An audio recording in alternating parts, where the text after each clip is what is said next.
Priyansh area যখন ফিরছেন dressing রুমে, তখন ডাগআউটে বসা সবাই উঠে দাঁড়ালেন, অভিবাদন জানালেন, কেউ কেউ পিঠ চাপড়ে দিলেন। সির্ফ 50 করা একজন খেলোয়াড়ের জন্য কেনই বা এত সম্মান প্রদর্শন? এমন বিস্ময় ছড়াতে পারে যারা আসলে প্রিয়াংশের ইনিংসটি দেখেননি তাদের মনে। মুম্বাই ইন্ডিয়ান্সের বিপক্ষে পাঞ্জাব কিংসের ম্যাচটা দুই দলের জন্যই ছিল ভীষণ গুরুত্বপূর্ণ। শীর্ষ 2-এ থাকলে বাড়তি একটা সুবিধা পাওয়া যায়, ফাইনালে যাওয়ার দুটো সুযোগ মেলে। সেই সুযোগ লুফে নেওয়ার দ্বার প্রান্তে দাঁড়িয়ে দুই দল। এমন ম্যাচে পাঞ্জাবকে তাড়া করতে হয়েছে 185 রান।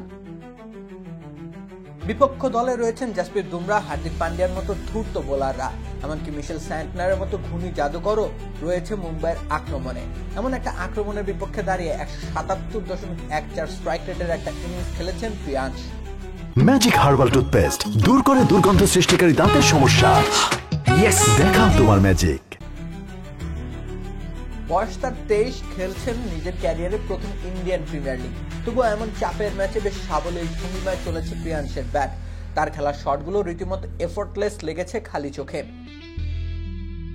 ঝুঁকিপূর্ণ শটের চাইতে নিয়ন্ত্রিত সব শটে রান তুলেছেন তিনি। 9খানা 4 অন্তত সে কথাই বলে। তাই বলে একেবারেই ছক্কা হাঁকাননি প্রিয়াংশ তা কিন্তু নয়, 2খানা ছক্কা এসেছে তার ব্যাট থেকে। এবারে আসরে পাঞ্জাবের এখন অব্দি পাওয়ার সফলতার অন্যতম কারণেই প্রিয়াংশ আরিয়া। ধারাবাহিকভাবে দলের জন্য রান করে গেছেন। একটা গ্যাম্বলের টেক্কা হয়ে সামনে এসেছেন প্রিয়াংশ। এখন স্রেফ তার হুকুমের এক্কা হওয়া বাকি। সম্ভাবনা আছে প্রতিভাও। এখন চাই স্রেফ একাগ্রতা ও অধ্যাবসায়। রাকিব হোসেন রুম্মান, খেলা 71।